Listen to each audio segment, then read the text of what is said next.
Hello मेरे प्यारे बच्चों। आज हम लोग करेंगे पहला अध्याय का बचा हुआ पार्ट जो पेज नंबर 6 से पेज नंबर 15 तक है। ठीक है बच्चों, चलो शुरू करते हैं। और इसके पहले वाले सारे प्रश्न उत्तर और आपकी प्यारी सी कविता का लिंक मैं यहाँ पर डाल दूंगी। आप यहाँ पे एक लिंक आइकन आएगा, उस पर क्लिक करोगे तो आपको वो लिंक मिल जाएगा। ओके, और वीडियो पसंद आए तो प्लीज लाइक कर देना और चैनल को सब्सक्राइब भी, ताकि कोई वीडियो मिस ना हो जाए। चलो अब शुरू करते हैं। जब कोई शिशु चिड़िया घोंसले से बाहर आती है तो उसे लगता है कि संसार बहुत बड़ा है। क्या आपको भी घर से बाहर निकलते समय ऐसा ही अनुभव होता है और क्यों? हाँ, सभी को लगता है। जब हम घर के अंदर रहते हैं तो हमें लगता है इतना ही बड़ा संसार है, और जब घर के बाहर नई नई चीजें देखते हैं तो हमें समझ में आता है, ओ संसार तो बहुत बड़ा है। तो आप लिख सकते हो, हाँ, जब मैं पहली बार घर से बाहर गया था तो मुझे भी लगा कि दुनिया बहुत बड़ी और सुंदर है।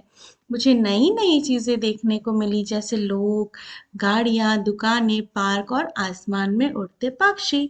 और या फिर आप इस तरह भी लिख सकते हो कि मुझे भी अच्छा लगा और मुझे भी चिड़िया की तरह यह अनुभव हुआ कि संसार बहुत बड़ा और मजेदार है। ठीक है, चलो अगला प्रश्न देखते हैं। एक शिशु पक्षी की तरह आप भी धीरे धीरे बड़े हो रहे हैं। अब तक आप में भी कई परिवर्तन आए हैं। नीचे दिए गए शीर्षकों के अनुसार आप अपने अंदर आए परिवर्तनों को लिखिए। जैसे कि शारीरिक परिवर्तन तो आप लिख सकते हो, आपकी हाइट बढ़ रही है। रुचियों में परिवर्तन में आप लिख सकते हो कि पहले मुझे ये खाना पसंद था, अब नहीं है। पहले मुझे खेलना पसंद था, अब नहीं है। समझ में परिवर्तन, हाँ, अब आप समझदार हो गए हैं। खान पान में परिवर्तन, पहले आपको जो खाना पसंद था अब वो आपको नहीं पसंद है। चित्रकारी, हो सकता है पहले आपको चित्रकारी पसंद थी अब नहीं हो, या फिर हो सकता है आपको अब चित्रकारी अच्छी लगने लगी हो। खेल में हो, पहले आपको कोई दूसरा खेल आता होगा पसंद, अब आपको कोई दूसरा खेल पसंद आता होगा। फिर गीत संगीत, हो सकता है पहले आप नहीं सुनते होंगे, अब आप सुनने लगे होंगे।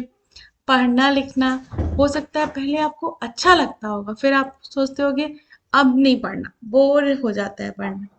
या फिर हो सकता है आपको और मजा आने लगा होगा पढ़ने में। नृत्य, आपको पहले कुछ भांगड़ा पसंद होगा, अब आपको क्लासिकल पसंद होगा। तो कुछ भी हो सकता है, आपको अपने अनुसार लिखना है कि क्या क्या परिवर्तन आए हैं। और या फिर आप उदाहरण के लिए देख सकते हो, जैसे शारीरिक में आप लिख सकते हो मेरी हाइट बढ़ी है, अब मैं तेज दौड़ सकता हूँ या सकती हूँ। मेरी सोच में परिवर्तन आया है, कैसे मैं पहले से चीज़ों को ज़्यादा समझने लगी हूँ, समझ में परिवर्तन आया है। ज्ञान में परिवर्तन आया है, मुझे ज़्यादा चीज़ें याद रहने लगी हैं। पढ़ना लिखना, अब मैं ज़्यादा पढ़ने लिखने लगा हूँ, है ना। किताबें अब खुद से पढ़ लेता हूँ, बहुत अच्छा लिख लेती हूँ। खेल संगीत, अब तुम्हें डिफरेंट क्रिकेट खेलना होगा या फुटबॉल खेलना पसंद आया होगा। तो इस तरीके से आपको जो भी चेंजेस आए हैं आप लिख सकते हो। ठीक है बच्चों, पहले चिड़िया को लगता था कि यह संसार बहुत छोटा है, परंतु सच्चाई कुछ और ही थी। उस समय आपको कैसा लगा जब आपने इनमें से किसी एक को पहली बार देखा, है ना। आप हमेशा तो घर पे रहते होगे, फिर कभी तो हुआ होगा जब फर्स्ट टाइम आपने रेलगाड़ी देखी होगी, ट्रेन, या फिर मॉल देखा होगा, बड़े बड़े शॉप्स, दुकान, पहाड़ देखे होंगे। देखो अब जिनका घर पहाड़ों पे है मैं उनकी बातें नहीं कर रही, वो तो पहाड़ देखते ही रहते होंगे। लेकिन जो समतल जगह पे रहते हैं उनके लिए पहाड़ नहीं होगी। जलयान देखा होगा, शिप जो समुद्र में चलता है। 4 और 6 वीथियों वाली सड़कें, मतलब जो बहुत बड़ी-बड़ी लेन वाली सड़कें होती हैं वो देखा होगा। जब आपने रेगिस्तान या मरुस्थल देखा होगा, दूर तक सिर्फ बालू-बालू होते हैं, सैंड और सैंड होते हैं, है ना? वो एरिया देखा होगा तो आपको कैसा लगा? तो किसी भी एक को आप एक्सप्लेन कर सकते हो। या फिर मेट्रो ट्रेन देखा, ऑटोमेटिक गेट, फिर एस्केलेटर्स देखे होंगे, वो आप मेंशन कर सकते हो। पहली बार बहुत दूर तक पानी देखा होगा, जैसे समुद्र में होता है, तो आप वो मेंशन कर सकते हो। जो पहली बार एरोप्लेन पे बैठे होंगे, वायुयान पे, वो आप मेंशन कर सकते हो। फर्स्ट टाइम कभी घना जंगल देखा होगा, वो आप लिख सकते हो। खेत देखा होगा, खूबसूरत एकदम हरे रंग के खूबसूरत खेत देखे होंगे, या फिर नदियां देखे होंगे। जो पहली बार जब देखा तो कैसा लगा, वो आपको यहाँ पर लिखना है। उदाहरण के लिए हम लोग ले लेते हैं रेलगाड़ी, तो आप लिख सकते हो रेलगाड़ी के लिए, जब मैंने पहली बार रेलगाड़ी देखी तो मुझे बहुत अच्छा लगा। वो बहुत लंबी सी थी और जोर से सीटी बजा रही थी, उसमें बैठना बहुत मजेदार था। खिड़की से बाहर खेत, पेड़, लोग देखकर बहुत मजा आता था और बहुत अच्छा अनुभव हुआ था। तो आप अपने शब्दों में इस तरीके से लिख सकते हैं। ठीक है, आइए अगला प्रश्न देखते हैं।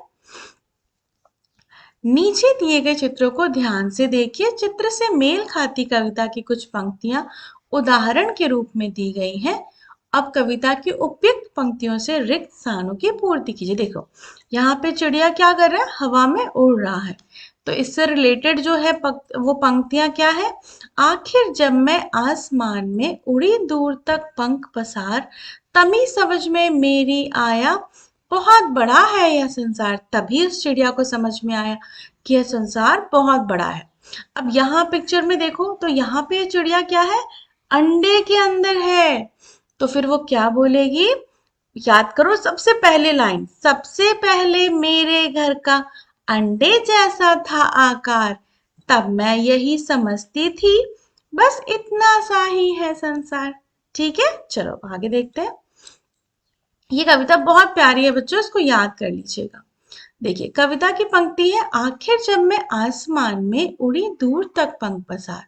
चिड़िया ने अंततः इतनी दूर तक उड़ान क्यों भरी होगी, सोच के बताओ, क्यों भरी होगी इतनी दूर तक उड़ान। हम्म, ताकि वो नई नई चीजें देख सके और खाना ला सके, है ना। तो आप लिख सकते हो, चिड़िया ने इतनी दूर तक उड़ान इसलिए भरी होगी कि वह नई नई चीजें देखना चाहती थी। या फिर आप ये लिख सकते हो, वह जानना चाहती थी कि उसके घोंसले के बाहर की दुनिया कैसी है। जैसे हम बाहर जाकर घूमते हैं और सीखते हैं, वैसे ही चिड़िया भी उड़कर अनुभव लेना चाहती थी। ठीक है, चलो आगे देखते हैं। हमें भी तो मजा आता है घर के बाहर घूमने में। चलो देख, पक्षी खुले आकाश को में बहुत दूर तक उड़ते हैं। लंबी दूरी, हजारों पेड़ों और सैकड़ों घोंसलों के बीच पक्षी अपना घोंसला कैसे ढूंढते होंगे। बच्चों, जिस तरीके से हमें इतने सारे घरों के बीच अपना घर का पता होता है, उन्हें भी बहुत सारे घोंसलों के बीच अपने घोंसले का पता होता है। उनकी भी उनको स्मेल आती है, वो सूंघ सकते हैं कि उनका घोंसला कौन सा है। तो आप लिख सकते हो, चिड़िया को अपने घर की जगह बहुत अच्छे से याद होती है। वह आसपास की चीजों को पहचान कर अपना रास्ता ढूंढती है, जैसे कोई पेड़ का आकार या कोई खास टहनी। और उसकी आंखें तेज होती हैं और वह अपनी सूंघने की शक्ति और दिशा पहचान कर वापस लौट आती है। बच्चों, पक्षियों में ना दिशा पहचानने की शक्ति होती है। एक मतलब आप समझ लो, ऐसे वेव्स होती हैं, वेव्स कह लो या फ्रीक्वेंसी कह लो, उनको वो पकड़कर अपना रास्ता ढूंढ लेती है। तो उनको उसी से समझ में आता है कि जैसे एरोप्लेन उड़ता है ना हवा हवा में, तो उसके पास एक एल्टीट्यूड और लैटिट्यूड होती है, मतलब वहां का लोकेशन।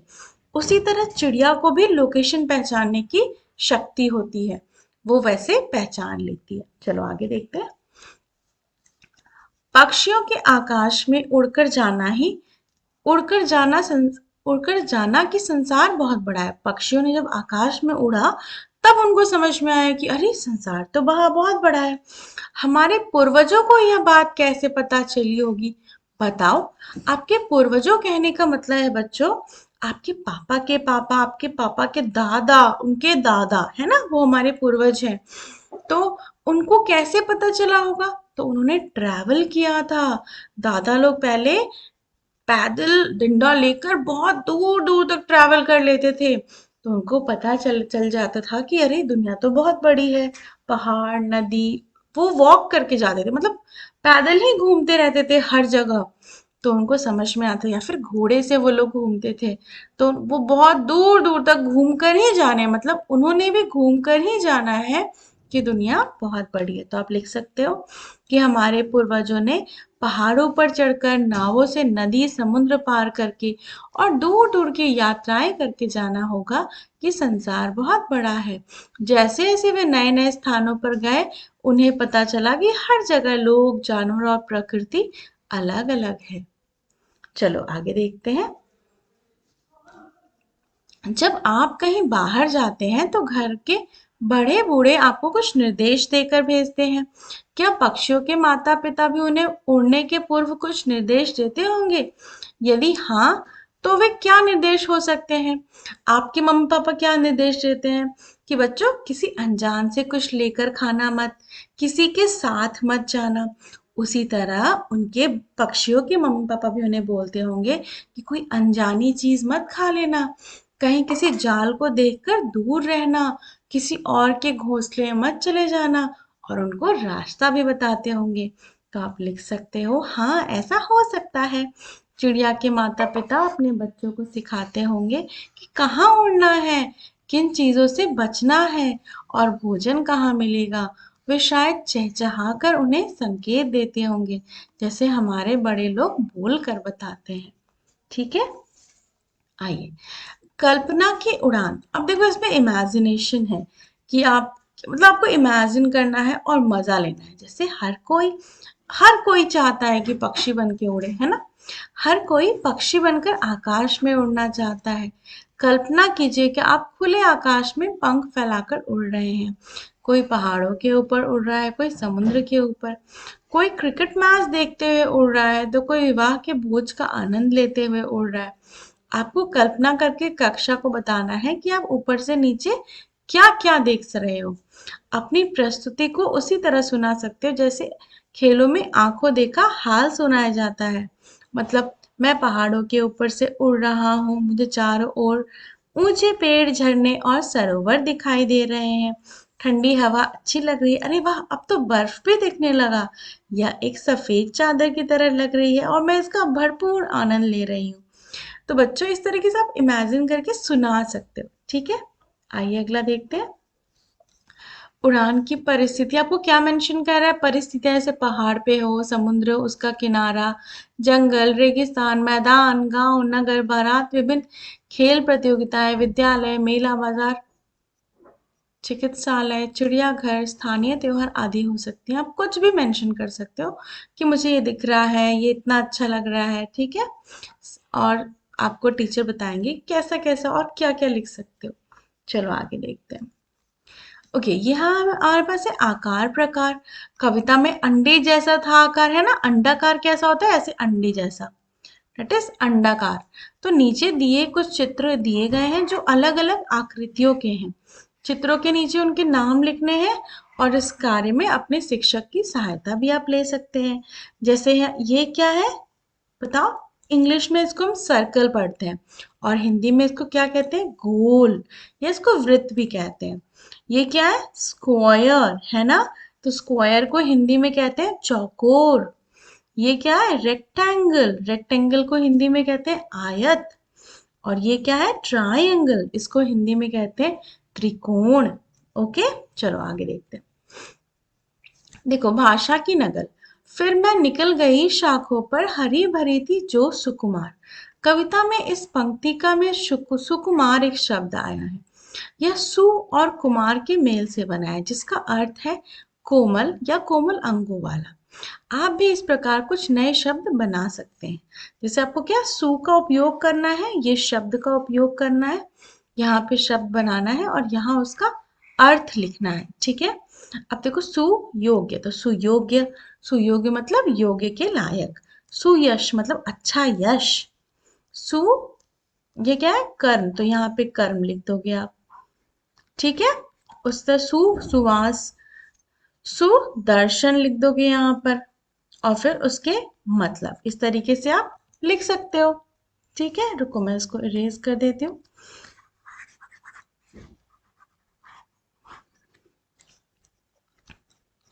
तो आप लिख सकते हो, देखो सुयश का मतलब होता है अच्छी कीर्ति, अच्छा यश। सुकर मतलब अच्छे काम। सु इज अच्छा, ओके। सुवास मतलब अच्छी सुगंध, और सुदर्शन मतलब सुंदर दिखने वाला। जैसे कृष्ण भगवान। चलो अब आगे देखते हैं। ओके, नीचे दिए गए वाक्यों में कुछ रिक्त स्थान है, कुछ शब्द रेखांकित किए गए, उन शब्दों के वाक्यों को पूरा कीजिए जो रेखांकित शब्दों के विपरीत अर्थ रखते हो। देखो जैसे सूखा है, सूखा का विपरीत क्या होता है? गीला। तो है सूखा और गीला कचरा अलग अलग डिब्बों में डालें। दिल्ली मेरे घर से है लेकिन गुवाहाटी पास में है, तो दिल्ली मेरे घर से दूर है लेकिन गुवाहाटी पास में है। अनवर कब गया, गया का उल्टा क्या होता है? आया। अनवर कब आया और कब गया पता ही नहीं चला। कोई भी काम न तो बड़ा होता है और ना ही छोटा। चलो आगे देखते हैं। अब आइए हमें एक संवाद पढ़ना है, ठीक है, डिस्कशन। यहाँ सलमा है, सलमा उसको मतलब यहाँ पर है, वो बता पूछ रही है। सलमा ये है सलमा बच्चों। सलमा तुम्हें कितने पैसे चाहिए? तो ये कहती है, जित सलमा कहती है जितने पैसे राजू को मिले। तो फिर ये क्या कहती है? तुम्हें उतने नहीं मिल सकते। तो क्या पूछ रही है? तो मुझे कितने पैसे मिल सकते हैं? केवल 50 रुपए। तो बोलती नहीं, मुझे राजू जितने ही चाहिए। बोले इतने पैसे तो नहीं मिल सकते। तो फिर बोले तो फिर कैसे मिल सकते हैं? तो देखो यहाँ पे जो शब्द यूज हो रहा है, कितने, जितने, उतने, फिर उसके बाद जितने उतने इतने, है ना? तो ये सारे शब्द को हम कैसे उपयोग में ले रहे हैं वो देखते हैं। तो ये सारे जो शब्द हैं, कितने, उतने, जितने, इन सब के अलग अलग मतलब है। आइए इसको समझते हैं।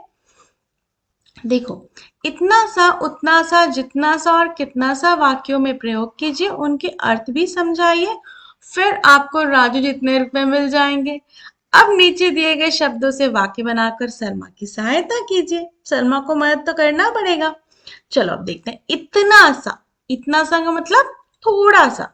तो आप लिख सकते हो मुझे इतना सा काम करना है, मतलब थोड़ा सा काम करना है। उतना सा मतलब किसी से कंपेयर कर रहे हैं कि उतना सा काम करना है। तो आप लिख सकते हो जितना तुमने किया मैं भी उतना सा ही करूंगा। कंपैरिजन कर रहे हैं ना, उसके समान मात्रा में। ठीक है। जितना सा मतलब एकदम बराबर। जितना तुमने किया उतना मैं भी करूंगा। तो लिख सकते हो मुझे जितना सा खाना चाहिए मैंने खा लिया, मतलब जितने की आवश्यकता है उतनी कर लिया। कितना सा, कितना सा मतलब बताओ? तो इसको लिख सकते हो यह कितना सा प्यारा पक्षी है, मतलब ऐसे आप कितना बता रहे हो कि अरे कैसे पॉसिबल है, कितना है मतलब प्यारा सा है और कितना ज्यादा प्यारा है ना, विचार व्यक्त कर रहे हो। तो इस तरीके से आप कर सकते हो, ठीक है। और कोई वाक्य भी बना सकते हो। चलो देखते हैं। पक्षी पक्षी भोजन की खोज में घोंसले से बाहर उड़ते हैं। यह जानना रोचक होगा कि कौन सा पक्षी क्या खाता है। नीचे कुछ पक्षियों के नाम दिए गए हैं, पता कीजिए कि वे क्या खाते हैं। बाज क्या खाता है? वो हंस। बाज कहाँ से उड़ता उड़ता आता है, बहुत ऊपर ऊपर पेड़ पौधों पे देखा बड़ा बड़ा सा होता है, क्या खाता है? मरे हुए जीव या फिर छोटे छोटे जानवर। हंस क्या खाता है? मछलियां या फिर जो नदी या फिर तालाब में रहते हैं ना, वो तालाब के अंदर घास होती है ना, उसको खाता है, वीड्स कहते हैं। तोता क्या खाता है? मिर्ची, चने, है ना, दाने। बगुला क्या खाता है? ये भी मछलियां खाता है। कबूतर दाना खाते हैं। उल्लू क्या खाता है? कीट, कीड़े मकोड़े खाते हैं। तो आप लिख सकते हो कि ये बाज छोटे छोटे जानवर खाता है, जल के पौधे और मछली खाते हैं, तोता फल और बीज खाता है, बगुला मछली खाता है, कबूतर दाने, और ये चूहे और कीड़े। ठीक है, चलो आगे देखते हैं। नीचे दिए गए अक्षर जाल से पक्षियों के नाम खोजिए और उनके बारे में अम, नीचे दिए गए अक्षर जाल से पक्षियों के नाम खोजिए और उनके बारे में जानकारी एकत्रित कीजिए। अब देखो सबसे पहला क्या है? नीलकंठ। तो हमें एक एक करके सारे पक्षी ढूंढने हैं, ठीक है। देखो गौरैया, उसके बाद देखो कबूतर, उसके बाद बत्तख। आप ढूंढना बच्चों, ठीक है, फिर ना मिले तो मेरे से मैच कर लेना। मैना, फिर देखो तीतर, सारस, बाज, बुलबुल, चील, है ना। और भी कुछ पक्षी होंगे तो उनके नाम मैच कर लेना। चलो आगे देखते हैं। नीचे पशु पक्षियों से संबंधित कुछ पहेलियां दी गई हैं। पहेलियों का उपयुक्त चित्रों से मिलान कीजिए। पंखों में नाखून हूं रखता, रात अंधेरे में ही उड़ता, दिन में ना मैं भोजन पाऊं, उल्टा होकर सो जाऊं। क्या है इसका उत्तर? चमगादड़। और ये कहाँ है? सामने। और कभी उल्टा हुआ देखा है चमगादड़ कैसे सोता है? ऐसे, ऐसे पेड़ पे वो उल्टा होकर लटकता है चमगादड़। अब देखो, पत्तों जैसा उसका रंग, कुतर कुतर खाने का ढंग, घरों में भी पाला जाता, नाम बताओ उसका क्या था? तोता। तो आप लिख सकते हो तोता। चलो आगे देखते हैं। नीर नहीं वह कभी बनाती, बागों की रानी कहलाती, काला रंग है उसका भैया, सबके दिल को खूब लुभाती। नीर मतलब बच्चों घोंसला होता है, घर। तो कौन सा पक्षी है जो घर नहीं बनाता है कौवा। तो आप लिख सकते हो कौवा।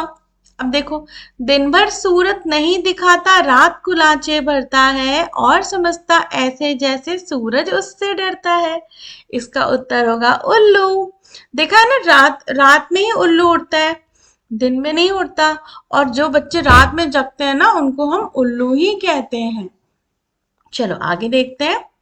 बोले, फटाफट बोलना है। नीचे कुछ रोचक और चुनौतीपूर्ण पहेलियां दी गई हैं, शीघ्रता से उसका उत्तर देना है।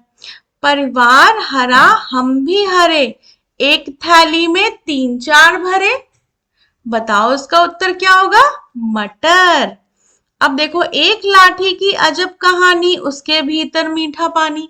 ऐसा कौन सा डंडा होता है जो मीठा मीठा पानी वाला होता है? गन्ना। अब आगे देखो, एक पक्षी ऐसा जिसके दुम पर पैसा। ऐसा कौन सा पक्षी होता है? पैसा नहीं होता, पैसे जैसा दिखता है, शाइन करता हुआ, चमकता हुआ, मोर, है ना। अब आगे देखते हैं। और उसके मोर मोर के पंखों को बेच के पैसा कमा सकते हैं ना। चलो अब देखो, लाल डिबिया पीले खाने, भीतर रखे मोती के दाने। अब इसका क्या उत्तर होगा? लाल है डिब्बा, पीला है उसका खाना, मतलब उसके अंदर जो पार्टीशन है वो पीले रंग का है, रूम्स जो बने हैं वो पीले रंग के हैं, लेकिन मोती के दाने रखे हैं। अनार। अब देखो, जाती हूं मैं हर जगह पर हिलती नहीं किसी भी तरह। ऐसी कौन सी जगह जो हर जगह जाती है पर हिलती नहीं है? सड़क। हाँ, वैसे बच्चों इसकी उत्तर आपके नीचे में दे रखे हैं, आप चेक कर सकते हो। आइए अब देखते हैं गति की उड़ान। बच्चों यहाँ आपके पास एक पहली महिला पायलट है, सरला ठकराल। ये भारत की पहली महिला पायलट है। तो ये भी क्वेश्चन आता कि भारत की पहली पहली महिला पायलट कौन है, तो आप कह सकते हो सरला ठकराल। इन्हें प्यार से मती कहा जाता था। इनका जन्म 1940 में 1914 में दिल्ली में हुआ था। सरला ठकराल मात्र 21 वर्ष की आयु में पायलट का लाइसेंस पाने वाली पहली भारतीय महिला बनी। उन्होंने सन 1936 में पहली बार लाहौर में जिप्सी माथ नाम के 2 सीट वाला विमान अकेले उड़ाया था। ऐसा ही था उनका विमान, समझे? 2 सीट वाला। देखो यहाँ पर सरला ठकराल जी है, उनके पीछे उनका विमान है। वे साड़ी पहनकर विमान उड़ाने वाली पहली महिला थी। उन्होंने वायुयान का लाइसेंस प्राप्त करने के लिए 1000 घंटे की उड़ान का कठिन अभ्यास किया था। तो she is the first lady pilot of India. चलो okay, that's enough for today बच्चों। हम लोग अब अगले वीडियो में अगला चैप्टर स्टार्ट करेंगे। चैनल को सब्सक्राइब करना मत भूलना, ताकि जब भी मैं वीडियो अपलोड करूं आप चेक कर लो। ठीक है, चलो धन्यवाद मेरे प्यारे बच्चों। वीडियो को लाइक भी कर देना।